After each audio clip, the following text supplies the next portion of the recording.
സാറേ, ഞാനൊരു ചെറുകിട ബിസിനസ്സുകാരാണ്. അപ്പം എനിക്ക് വരുന്ന പേയ്മെൻറ്റ്സ് നമുക്ക് കൂടുതലും ഗൂഗിൾ പേ ആണ് നമുക്ക് കൂടുതലും പേയ്മെൻറ്റ്സ് വരുന്നത്. അപ്പം എൻ്റെ ടേൺ ഓവർ കൂടാൻ ചാൻസ് ഉണ്ടെന്ന് എനിക്ക് പലപ്പോഴും തോന്നാറുണ്ട്. അപ്പോൾ ഞാൻ GST ഫയൽ ചെയ്യേണ്ട ആവശ്യമുണ്ടോ?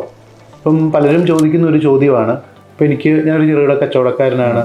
എനിക്ക് ഒത്തിരി പൈസ ഇപ്പം സ്വാഭാവികമായിട്ടും മുൻ വർഷങ്ങളെ അപേക്ഷിച്ച് ഇപ്പോൾ ഒത്തിരി പൈസ ഗൂഗിൾ പേയിലാണ് ആൾക്കാർ നമുക്ക് കിട്ടുന്നത്.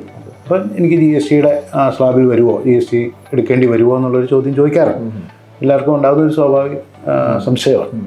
GSTയിൽ പറയുന്നത് GST എടുക്കാനുള്ള ഒരു ടേൺ ഓവർ ലിമിറ്റ് എന്ന് പറയുന്നത് സർവീസ് സെക്ടറിന് 20 ലക്ഷം രൂപയും ആനുവലി, അതുപോലെ ട്രേഡേഴ്സിന് അത് 40 ലക്ഷം രൂപയാണ് GST എടുക്കേണ്ട ലിമിറ്റ്. അത് കഴിഞ്ഞ് ആണെങ്കിൽ അത് ആ ടേൺ ഓവർ എന്ന് എക്സീഡ് ചെയ്യുന്നു അന്ന് നമ്മൾ കമ്പൽസറി ആയിട്ട് എടുക്കണം.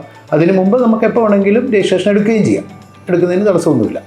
പക്ഷേ നമ്മൾ ശ്രദ്ധിക്കേണ്ട ഒരു കാര്യം, നമ്മുടെ ഈ ഗൂഗിൾ പേയിൽ നമ്മുടെ പൈസ വരും തോറും നമ്മുടെ ടേൺ ഓവർ രജിസ്റ്റർ ചെയ്യുകയാണ്, നമ്മുടെ ബാങ്ക് അക്കൗണ്ടിൽ ആ പൈസ വരും തോറും. അപ്പം അതുകൊണ്ട് തന്നെ നമ്മുടെ ടേൺ ഓവർ കൂടിക്കൂടി വരാം. ബാങ്ക് അക്കൗണ്ടുമായിട്ട് നാളെ ഏതൊരു ഡിപ്പാർട്ട്മെൻറ്റിനും ഇത് ചെക്ക് ചെയ്യാൻ പറ്റും, GST ഡിപ്പാർട്ട്മെൻറ്റിന് ചെക്ക് ചെയ്യാൻ പറ്റും. അപ്പോൾ നമുക്ക് ഇല്ല എന്ന് പറയാൻ പറ്റത്തില്ല. അതായത് ഇപ്പോൾ 20 ലക്ഷം രൂപ നിങ്ങളൊരു സേവനദാതാവാണെങ്കിൽ, ഒരു സർവീസ് സെക്ടറിലാണ് ബിസിനസ് ചെയ്യുന്നതെങ്കിൽ നിങ്ങൾക്ക് 20 ലക്ഷം രൂപ എന്ന് പറഞ്ഞാൽ ഒരു 6000 രൂപ നിങ്ങളുടെ ടേൺ ഓവറാണ്, നിങ്ങളുടെ പ്രോഫിറ്റ് അല്ല.